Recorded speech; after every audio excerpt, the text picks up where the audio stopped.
Ovo je epizoda o igri za NES.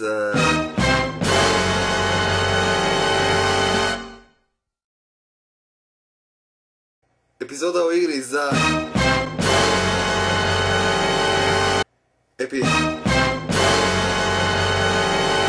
Epizoda...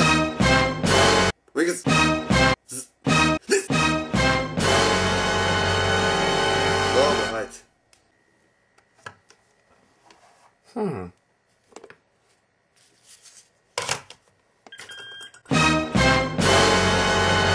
Bugs Bunny Birthday Blowout.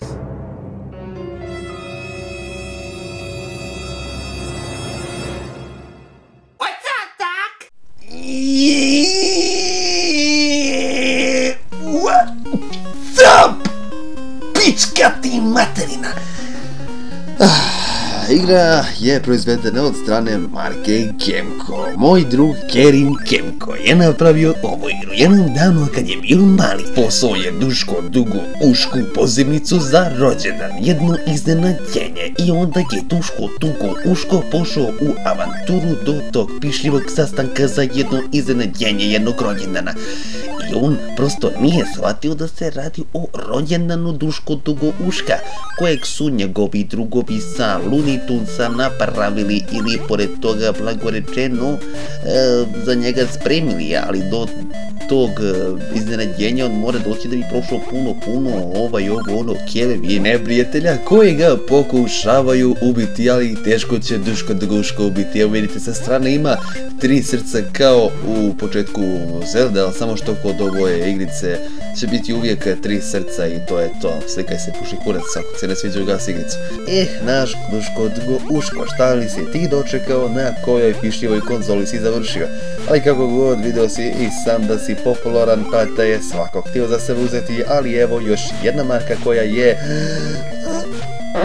prdnula u zrak i ništa od tebi nije dobila. Igrica je solidna, za ono vreme je okej, današnje vreme je katastrofa, mislim, đubre, smeće, pička, kurac, tako dalje. Tako da je bilo kako bilo, malo je i kao što sam i rekao na... What the fuck? Rati? O ne, Bugs Bunny je ubio sunce!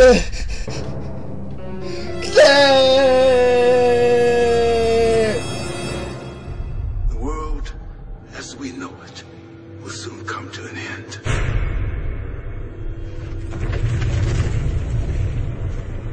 It's starting.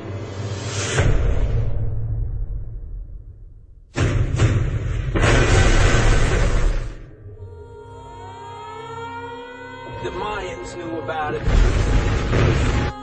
The Bible. It's the end of the world, my friends.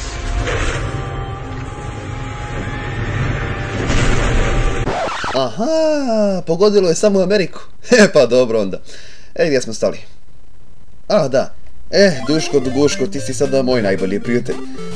Kad smo kod ove igrice, imamo jako čudne neprijatelje kao ove veverice koji imaju konzervu ili čekić na glavu i slično, mislim, pravo narkomanska igra. Neko je smislio igru i dovoljno se drogirao i onda je ušao u tom virtualnom svijetu narkomanije. I onda dođete do kraja staze i pomislite da se trebate boriti s ovim ovdje neprijateljem, ali ovdje je Daffy Duck u pitanju, tako da on nije njegov neprijatelj, već je njegov prijatelj.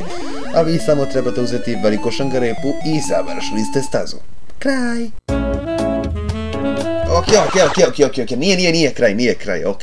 Ima još puno staza dok dođete do svih šangarepa i onda pređete sve one prijatelje koji su navodno vaši neprijatelji. I onda kada do svega toga pređete, dođete na drugu stazu, pa na treću, na četvrtu i sve tako imate sve slične staze. Neke nisu slične, neke slične, uglavnom tako je tako. Znate zbog čega me najviše boli glava kad igram ovu igricu?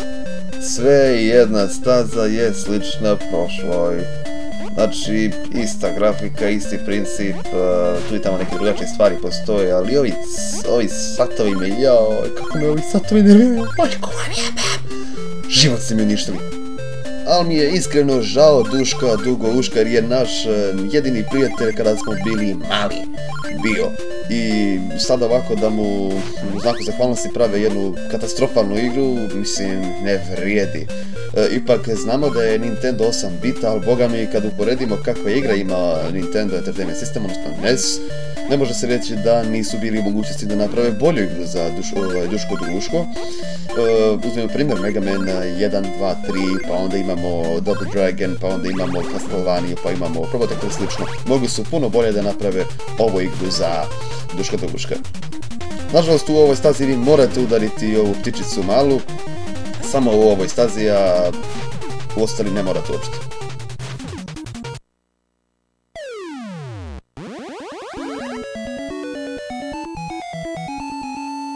Šta da kažem? Dovoljno sam rekao. Mislim, stvarno, ne, prijetno.